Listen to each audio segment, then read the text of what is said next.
Պարոն Կարապետյան, Սամվել Կարապետյանն ասել է, որ ցանկացած ճգնաժամ նաև նոր հնարավորություն է։ Ինչպես կարող է Հայաստանը շրջանցել տարածաշրջանային ներկայիս ռիսկերը եւ դրանք վերածել տնտեսական օգուտի։ Տեսեք, ինչ խնդիր մենք ունենք։ Ժամանակին 1979 թվականին, երբ Իրանում տեղի ունեցավ իսլամական հեղափոխություն, եւ հետագայում տեղի ունեցա նաեւ Ամերիկայի Միացյալ Նահանգների դեսպանատան հետ կապված հայտնի process-ներ այնտեղ, սանկցիաներ դրվեցին Իրանի վրա։ Ու այդ ժամանակ սկսեց աճել մի տերություն, մի պետություն Իրանի կողքը, Օրմուզի ջրանցքից այն կողմ։ Դա Արաբական Միացյալ Էմիրություններն էր, այսօր Աբու Դաբի, Դուբայ, որոնք սկսեցին աշխատել, դառնալ ֆինանսական կենտրոն իրանական առևտրի եւ աշխարհի միջև։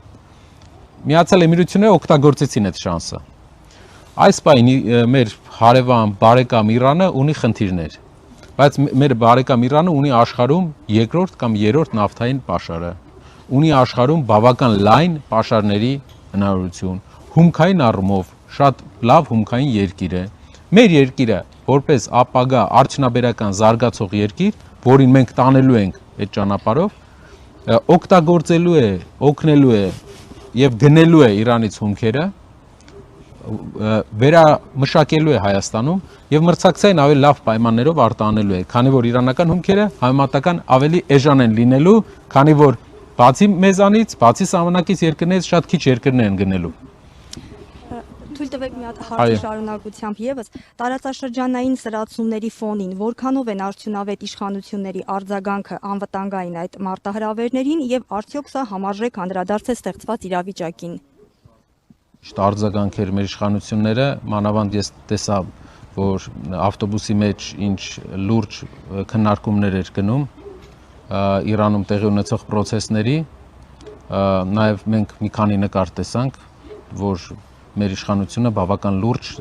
պարոն վարչապետը եւ պարոն ազգային ժողովի նախագահը լուրջ գործերով են զբաղված Իրանի վրա հարձակման պահին, վստահ եմ, որ մեր մարտահրավերներին իրենց այս պրոֆեսիոնալ պատասխանները ավելի են լավացնում մեր երկրի վիճակը եւ նաեւ լայվի ընթացքում արտաքին գործերի նախարարին